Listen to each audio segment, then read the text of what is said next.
नमस्कार, जय हिंद। आप सभी का स्वागत है। पॉलिसी वैसे तो सब लोग बनाते हैं, पर पॉलिसी ना होना भी अपने आप में एक पॉलिसी है, ये हमें समझ में आ रहा था। नेशनल सिक्योरिटी स्ट्रैटेजी का टॉपिक बहुत गंभीर है हमारे लिए इस समय, जहां पे पूरा एक खेमा लगा हुआ है, बोलता जा रहा है कि मेरे पास नेशनल सिक्योरिटी स्ट्रैटेजी है। वहीं भारत की तरफ से भी यही आवाज है कि हाँ, हम भी बनाने की सोच रहे हैं। पिछले कुछ दशकों से अभी तक बन नहीं पाई है। क्यों, आइए चर्चा करते हैं, और कितनी इंपॉर्टेंट है ये भी चर्चा करते हैं। आइए देखते हैं। पहली बात, दिमाग में दो चीज बैठाते, डॉक्ट्रिन वर्सेस स्ट्रैटेजी, दोनों में फर्क क्या है। डॉक्ट्रिन का आपका आइडियोलॉजी है। डॉक्ट्रिन मतलब आपकी फिलॉसफी है कि आप कैसे क्या यूज करना चाहते हैं। उसको यूज करने का जो स्ट्रक्चर बनेगा वो स्ट्रैटेजी का पार्ट है। डॉक्ट्रिन मेरा आइडियोलॉजिकल थिंग है और ये मेरा स्ट्रक्चर थिंग है कि क्या प्रोसेस बनेंगे। ये आइडिया देता है, ये स्ट्रक्चर बनाता है। तो ये डॉक्ट्रिन और स्ट्रैटेजी में फर्क है। तो क्या भारत के पास नेशनल स्ट्रैटेजी किसी डिफेंस की है? नहीं है। क्या नेशनल डिफेंस डॉक्ट्रिन है? ये भी नहीं है। हमारे यहां ना डॉक्ट्रिन है ना स्ट्रैटेजी है। पर फिलहाल जो बातें चल रही हैं कि हम नेशनल सिक्योरिटी स्ट्रैटेजी बनाने जा रहे हैं, एनएसएस। आइए देखते हैं क्या है ये स्ट्रैटेजी, समझते हैं। A national security strategy document outlines countries' security objectives and the ways to be adopted. This is very important. आपको कैसे उसको अपनाना है ये स्ट्रैटेजी में होता है। डॉक्ट्रिन क्या बताता है कि पूरा इनकम्पासिंग ओवरव्यू है of your defence, of your people, of your citizenship, of your geopolitical things, सब कुछ बताएगा आइडियली। पर कैसे करना है ये स्ट्रैटेजी में आउटलाइन होता है, and hence becomes very important for us. इसका होना बहुत जरूरी है और ये अपडेट होता है पीरियोडिकली, लोगों तक पहुंचता है पीरियोडिकली, एक अवेयरनेस क्रिएट होती है। Such is the importance of this strategy. अब रही बात कि किस किस कंट्री के पास आज है स्ट्रैटेजी। कहा जाता है वैसे तो सारी डेवलप्ड कंट्रीज के पास है, और नाम हमें जब याद आते हैं, यूएस बिल्कुल है, यूके के पास है, रशिया के पास है। हमारा दुख तब बढ़ जाता है जब हमें पता चलता है चाइना भी अपडेट कर करके अपना नेशनल सिक्योरिटी स्ट्रैटेजी बताता रहता है। और हमारे दुख का तो कोई हिसाब ही नहीं था जब हमें यह तक पता चला कि पाकिस्तान ने भी नेशनल सिक्योरिटी स्ट्रैटेजी बना रखी है, पॉलिसी बना रखा है 2022 से 26 के लिए। बड़ा दुख हुआ हमें जान के कि आखिर भारत ने अभी तक बनाया क्यों नहीं। पर इसके पीछे एक रीजन है, इसके पीछे बहुत सारे फैक्टर्स हैं। आइए समझते हैं एक एक करके। एक आर्मी चीफ हुआ करते थे, उन्होंने एक बात भी कही, the only political directions to the armed forces. समझिएगा स्ट्रैटेजी और डॉक्ट्रिन बनाने का फर्क भी क्या है, या फायदा भी क्या है। मैं कैसे पॉलिटिकल चीजों को गवर्न कर रहा हूं, या कैसे मैं पॉलिटिकल चीजों को आर्मी के ऊपर लगा रहा हूं, इसके लिए मुझे स्ट्रैटेजी और डॉक्ट्रिन चाहिए। कहा जाता है कि 2018 में उन्होंने कहा था, the only political direction to the armed forces in existence is रक्षा मंत्रीज ऑपरेशनल डायरेक्टिव ऑफ 2009। 2009 का एक मात्र ऑपरेशनल डायरेक्टोरिन है, या एक डॉक्ट्रिन है कि कैसे आपको वर्क करना है, या एक डायरेक्टिव है कि कैसे आपको वर्क करना है। सिर्फ इतना ही मेरे पास अवेलेबल है, इसके अलावा कुछ नहीं। पर सुनिए, जब हमने रिसर्च करने की कोशिश की, शोध किया, तो हमें कुछ और चीजें मिलती हैं। आइए देखते हैं क्या है। भारत ने 3 बार अटेम्प्ट किए हैं कि एक नेशनल स्ट्रैटेजी बन जाए डिफेंस के ऊपर, सिक्योरिटी के ऊपर। तीनों बार फेल्ड अटेम्प्ट। तो एक आर्मी डॉक्ट्रिन भी हमें ढूंढने को मिली, 2004 की है ये डिफाइन करती है कि कैसे रोल होगा आर्म्ड फोर्सेस का नेशनल सिक्योरिटी में। ये भी बताती है कि कैसे नेशनल इंटरेस्ट को सेफगार्ड करना है, सॉवरेंटी, टेरिटोरियल इंटीग्रिटी को मेंटेन करना है, कैसे गवर्नमेंट की मदद करनी है। सब कुछ आर्मी डॉक्ट्रिन में लिखा हुआ है। तो एक तो डायरेक्टिव मुझे मिला जहां पे मुझे स्ट्रैटेजी डॉक्ट्रिन का झलक दिखी।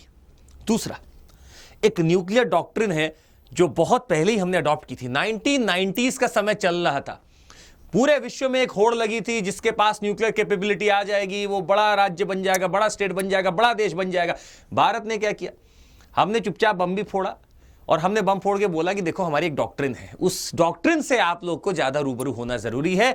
We gave our doctrine, draft बनाया 1999 में, अडॉप्ट करेंगे 2003 में। और समझिएगा हमने क्या लिखा, देखिएगा बड़ा गंभीर है।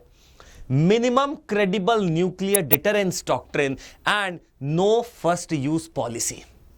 हमने बोला मिनिमम डिटरेंस करने के लिए, आपको डराने के लिए मेरे पास न्यूक्लियर पावर है, और मैं ये भी बोलता हूं कि मैं पहले बार में इसको मैं यूज नहीं करूंगा, आप करोगे तो मैं आपको छोड़ूंगा नहीं। This is our doctrine. तो आर्मी के या किसी भी सिक्योरिटी या आर्म्ड फोर्सेस को देखते हुए हमारा स्ट्रैटेजी इसलिए इंपॉर्टेंट हो जाता है कि सारे आर्म्ड फोर्सेस कैसे वर्क करेंगे, किसको रिस्पॉन्ड करेंगे, एक सिचुएशन में किस हिसाब से वर्क करेंगे, कैसे कोऑर्डिनेट करेंगे, पॉलिटिकल आर्मी का क्या रिश्ता है, ये सब कुछ मुझे स्ट्रैटेजी में दिखना चाहिए था, जो अभी तक नहीं बन पाई। बिट्स एंड पीसेस में जरूर दिखती है। थोड़ा और समझते हैं, हमने और शोध करने की कोशिश की। हम 1947 में पहुंचते हैं, देश आजाद हुआ, अलग अलग चीजें चल रही थी इस समय, और इस समय हमारा यह मकसद नहीं था कि हम बहुत बेजोड़ आर्मी बना लें। 1947 से लेकर 1962 तक एक बात तय थी कि हमें बेजोड़ आर्मी के ऊपर कोई हमारा रुझान नहीं था। आर्मी चलती रहे, इतना बहुत है। और हम आस पास अपने लोगों को लगता था कि हमारे दोस्त है चाइना, हमें लगता था हमारा दोस्त है इंडिया, चाइना भाई भाई, या भारतीय चीनी भाई भाई, पर ऐसा हो नहीं पाया। 1947 की बात करें, we had the principles of socialism and the principles of not committing to any of the groups, whether it be US और यूएसएसआर। हमने किसी को कमिट नहीं किया, हम नॉन अलाइनमेंट मूवमेंट में चले गए। सोचिए, स्ट्रैटेजी नहीं है मेरे पास, डॉक्ट्रिन नहीं है मेरे पास, पर फिर भी आइडियोलॉजिकल क्लैरिटी थी मुझे। 1947 से लेकर 60 तक भी क्लैरिटी थी। 1955 के आसपास नाम निकल के आता है जो बताता है कि हां देखो, आपका डॉक्ट्रिन समझ में आ रहा है, that you are not committed to any खेमा, that is neither your USSR वाला थिंग और नॉर योर यूएस वाला थिंग। हम किसी के साथ कमिटेड नहीं है, हम अपने आप में सॉवरेंटी रखते हैं, स्वतंत्र हैं। 2001 की बात आती है। 2001 के पहले भी हम आपको ले जाना चाहेंगे। 1990 के दौरान भी नई नई चीजें घटित होती हैं। 1990s में भी एक आइडिया निकल के आता है कि क्या भारत के पास कुछ अलग डॉक्ट्रिन होना चाहिए। अब ये वो समय था जब भारत न्यूक्लियर कैपेबिलिटी को गेन कर चुका था, और गेन करने के बाद अपने अपना न्यूक्लियर डॉक्ट्रिन बना दिया। 2001 तक की आपकी बात बताई जाए, सुंदर जी डॉक्ट्रिन करके एक एग्जिस्ट करता था। सुंदर जी डॉक्ट्रिन ये क्या बोलता था कि बॉर्डर पे मिनिमम डिटरेंस रखो, पाकिस्तान हमला नहीं करेगा, मिनिमम डिटरेंस रखो बॉर्डर पे, पर जरूरत पड़ेगी तो बॉर्डर को रीइंफोर्स करेंगे। अब सोचिए, मेरे पास स्ट्रैटेजी भी नहीं है, डॉक्ट्रिन भी नहीं है, मैं बिट्स एंड पीसेस में बात कर रहा हूं। सुंदर जी डॉक्ट्रिन ने बोला कि I will hold course there, मैं वहां पे अपने चीजों को पकड़े रखूंगा, लिमिटेड ऑफेंसिव दूंगा, तब तुरंत पीछे से फोर्स आके मदद कर देगी। ये 2001 की बात थी। पार्लियामेंट का अटैक होता है, हमारी स्ट्रैटेजी तो थी ही नहीं, जो थी वो भी टूट गई। अब क्या किया जाए? 2001 के बाद में नई डॉक्ट्रिन चालू होती है, उसका नाम है द कोल्ड वॉर डॉक्ट्रिन, और the cold doctrine, let's remove the word war, the cold doctrine. बोला हमें एक्टिव होना पड़ेगा, ये पाकिस्तान आदमी ठीक नहीं है, एक्टिव होना पड़ेगा, will have to be very active, proactive into the defence things. और हमने क्या किया? 2001 के बाद से हमने चालू किया। इन May 2001 ऑपरेशन विजय भव was launched by the Indian Army involving 50,000 troops to boost synergy between various branches of the armed forces। हमने अब एक बात करना चालू कर दी थी, बॉर्डर्स पे डिफेंस एक्सरसाइजेस करो, इंटर ऑपरेटिबिलिटी बढ़ाओ, और हम कोल्ड डॉक्ट्रिन को चालू कर चुके थे 2001 के बाद से। सोचिएगा, अभी स्ट्रैटेजी भी नहीं है मेरे पास, कोई डॉक्ट्रिन नहीं है, पर बिट्स एंड पीसेस में मेरे पास एक डॉक्ट्रिन दिखती है, द कोल्ड डॉक्ट्रिन। अब 2011 में भी ऑपरेशन सुदर्शन शक्ति भी इसी बात का प्रूफ था कि हम सिनर्जी बढ़ाना चाह रहे हैं सारे ऑपरेशंस में। 2008 का मुंबई अटैक होता है और हम फिर से एक सेटबैक में रहते हैं। 2001 में कारगिल, 2008 में हमारा होता है और मुंबई वाला अटैक, और अब हम पूरा परेशान थे कि अब हमें कुछ ना कुछ तो चाहिए। और उस चाहने वाली बात में एक बात तय थी कि नेशनल डिफेंस स्ट्रैटेजी या सिक्योरिटी स्ट्रैटेजी या डॉक्ट्रिन अब आ जाना चाहिए। और पिछले 3 अटेम्प्ट्स में हमने सब देखा कि डॉक्ट्रिन्स बिट्स एंड पीसेस में तो आ रहे थे, पर खुल के सामने नहीं आ रहे थे। अब बात चालू होती है एक मजेदार चीज की। पॉलिटिकल गैलरीज ने आखिर आज तक बनाया क्यों नहीं है, तो आपको सच्चाई हम बता दें। कुछ लोग का कहना था कि पॉलिटिकल अकाउंटेबिलिटी फिर होने लगेगी, the accountability it would bring in defence management for the government. इस पॉलिटिकल अकाउंटेबिलिटी से लोग डरने लगे, इसीलिए पॉलिटिकल रुझान कभी नहीं रहा, जील कभी नहीं रही। The government wants to avoid having the responsibility, और maybe the government wants to deny this fact कि मैं हर बार एक ही जैसा रिस्पॉन्ड करूं। अगर डॉक्ट्रिन है, स्ट्रैटेजी है, तो कोई भी घटना होगी तो आपको एक जैसा ही रिस्पॉन्ड करना पड़ेगा। यह सरकार नहीं चाहती थी। सरकार अपना अलग अलग तरीके से हर इवेंट को देखती रही, और इसीलिए कभी एक जैसा यूनिफॉर्म पॉलिसी हम लोग नहीं लेके आए। तीसरा, various department such as the defence ministry, intelligence bureau और ना जाने कितनी एजेंसियां, इन लोग को भी कोऑर्डिनेट करने में अपने आप में ही एक महाभारत है। इसीलिए आज तक कोई स्ट्रैटेजी नहीं आ पाई, क्योंकि कोऑर्डिनेशन नहीं हो पाया, पॉलिटिकल रिस्पांसिबिलिटी, अकाउंटेबिलिटी नहीं आ पाई। और तीसरा, सरकार ने हमेशा ये बोला कि क्यों बनाऊं, मैं एक जैसा रिस्पॉन्ड नहीं करना चाहता हर इवेंट को। आगे बढ़ते हैं और आपको बताते हैं कि नीड आज क्यों होती है। नीड आज मुझे इसलिए दिखती है क्योंकि अब कुछ बहुत चीजों पे क्लैरिटी आ चुकी है। आपका वॉर सिर्फ 2 फ्रंटों पे नहीं, आजकल कहा जाता है 2.5 फ्रंट वॉर है। मुझे अपने वॉर के लिए रिस्पॉन्ड करने के लिए I need all the forces together with the strategy, with the philosophy, इसलिए मुझे चाहिए।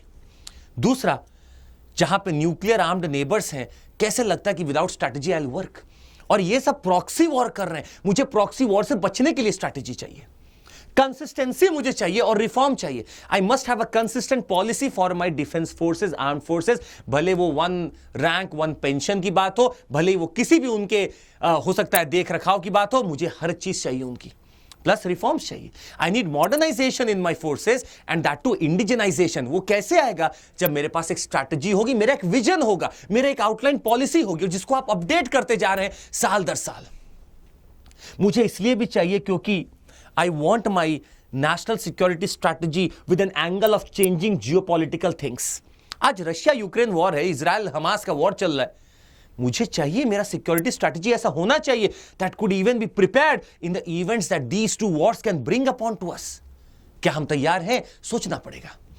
मल्टीपल थ्रेट्स आपके आ चुके हैं, प्लस आपके ट्राई सर्विसेज को ज्वाइंट रख के चलना है। और एक और चीज आपको बता दें, आज वॉर का बस इतना मुद्दा नहीं कि वॉर लड़ना है, war will go into your socio economic environmental discourse. मुझे वहां पे भी जाके चीजों को देखना है और तब नोटिफाई करना है। That is the need of my policy. तो मतलब अगर हम समझे कि इस पॉलिसी में क्या क्या होना चाहिए, स्ट्रैटेजी में क्या क्या होना चाहिए, तो पहली बात है आपको योगक्षेम का एक एनवायरनमेंट बनाना पड़ेगा। योगक्षेम, that is wellbeing, prosperity and happiness of all Indians. वो तभी होगा जब मेरी एक स्ट्रैटेजी आउटलाइन है। आपका संविधान आउटलाइन है कि नहीं है? इसीलिए आपको चीजों को डिफाइंड वे में मिलता है। तो अगर मेरी स्ट्रैटेजी डिफाइन हो जाए सिक्योरिटी की, I will get the things in defined manner. Protecting the constitutional order, individual freedom बिल्कुल चाहिए मुझे। Developed both continental and maritime forces चाहिए मुझे। Boost the fighting spirit, yes, उनका पूरा मुझे रख रखाव देखना होगा। Sustain and enhance natural environment, social capital, yes. Human and effective management चाहिए। Nurture a global competitive force, मुझे ये सब चाहिए। मेरी पॉलिसी में एनवायरनमेंट का भी नाम होगा, मेरी पॉलिसी में सोसाइटी भी होगी, मेरे पॉलिसी में एक ऐसा डिटरेंस जाएगा लोगों को कि आसपास के नेबर्स और उनके भी नेबर्स और डेवलप्ड कंट्री समझ पाएगी ये भारत ने जब पॉलिसी बनाई तो सबको हिला डाला। इतना ही नहीं, चैलेंजेस भी हैं। चैलेंजेस भी आते हैं चीजों में। चैलेंजेस क्या आपको बता दें, सबसे बड़ा चैलेंज है कि इतने ज्यादा आजकल डाइवर्स नेचर ऑफ थ्रेट्स बने हुए हैं कि एक कोई थिएट्रिक्स दिखता ही नहीं है। मेरी स्ट्रैटेजी कहीं ना कहीं कुछ चीजों पे तो फोकस कर सकती है पर एवर इवॉल्विंग चीजों पर फोकस नहीं करेगी। Rate of growth of theatrics और theatres is much faster than my updation of the policy. सबसे बड़ी चुनौती आएगी और इसीलिए सरकार ने आज तक इसको बनाया नहीं कि मैं एक ही जैसा क्यों रिस्पॉन्ड करूंगा। दूसरा, डेडिकेटेड रिसोर्सेस। अब एलोकेशन ऑफ रिसोर्सेस की जहां बात आती है, क्या हमारे पास वाकई में इतने रिसोर्स है कि मैं चारों तरफ लगा सकूं? नहीं। तो मुझे अगर मैंने बोल दिया कि लगाना है तो मजबूरन लगाना पड़ जाएगा, भले ही मेरे पास रिसोर्स हो या ना हो, तो ये मजबूरी ना बने। तीसरा, पब्लिक अवेयरनेस। आज बात यह है कि हम लोगों को भी पता नहीं था कि नेशनल सिक्योरिटी स्ट्रैटेजी नहीं है और इसके एवज में या इसके लैक में सरकार कुछ भी कर रही थी। आप सोचिए, से बच सकते हैं, बहुत बड़ी बात है। और लास्ट में आपको बता दें, कंसेंसस, हर किसी का कंसेंसस लेना है। आज भारत अकेले सॉवरेंटी तो रखता है, पर क्या यह डिसीजन उस सॉवरेंटी के साथ ले सकता है? बहुत बड़ा प्रश्न मार्क बना हुआ है। क्या वो किसी पे अटैक कर सकता है या अटैक का वैसे ही जवाब दे सकता है जैसा हुआ? बहुत बड़ा प्रश्न है। Sovereignty is diluted today in the sense that there are supranational bodies, there are friends around you that keep pressure upon you. तो कंसेंसस अपने अंदर भी बनाना और बाहर से भी देखना है, तब मुझे वर्क करना है स्ट्रैटेजी के ऊपर। अब रही बात की होना चाहिए नहीं, आपको बताएं, सिक्योरिटी स्ट्रैटेजी तो होना ही चाहिए। लाभ क्या है? डॉक्ट्रिन भी हो, स्ट्रैटेजी भी हो। लाभ जो आपको मिलते हैं उसमें सबसे बड़ा लाभ यह है कि if you have got a doctrine and strategy, your चीजें आइडियोलॉजिकली डिफाइंड है। तो सरकार भले ही बदलती रहे, आपका आइडियोलॉजी सेम रहना चाहिए। रिस्पॉन्ड करने के तरीके भले ही अलग हो सकते हैं, पर रिस्पॉन्ड होना चाहिए, यह जरूरी है। और तीसरा, लोगों को पता होना चाहिए कि अगर ऐसा हुआ तो ये देश बैठा है और ये छोड़ेगा नहीं। We must have that policy with us and it's a very imperative, it's very imperative that we must have it now. आप एक क्वेश्चन का आंसर लिखने की कोशिश करेगा, उसे जरूर सबमिट करिएगा। पहले तो आप सबके लिए एक पीटी का क्वेश्चन है, आपको यह बताना है कि कोल्ड डॉक्ट्रिन भारत में कब आती है। इसका जवाब इस सेशन में दिया गया है, आप देख के बताइएगा। और दूसरा आपको जवाब देना है इस बात का कि हैज द टाइम और is there a clarion call for India to make its own national security strategy. Comment. और दूसरा इसमें रहेगा, in your views what should be the primary things that it must contain. इस पर 250 words का एक answer लिख के जरूर सबमिट करिएगा। Will get back to you. Thank you so much, take care, Jai Hind. आपको बता दें कि हमारे फाउंडेशन कोर्सेज है, 10 तारीख से चालू हो रहा है कोर्स, जुड़ जाइएगा। कितना ऑफर है, अरे बढ़िया है, 50% ऑफ मिल रहा है सीएमसी कोड पर, up to 50% off plus extension भी मिल रहा है। इसके साथ ही आपको बता दें we are having the foundation batches जो चालू हो रहे हैं, इसमें सारी क्लासेस आपको मिलती है और ईएमआई फैसिलिटी भी अवेलेबल है जिसका आप पूरा लाभ ले सकते हैं। बहुत बहुत धन्यवाद, जय हिंद, और जरूर लाइक सब्सक्राइब और इसको शेयर करिएगा। जय हिंद।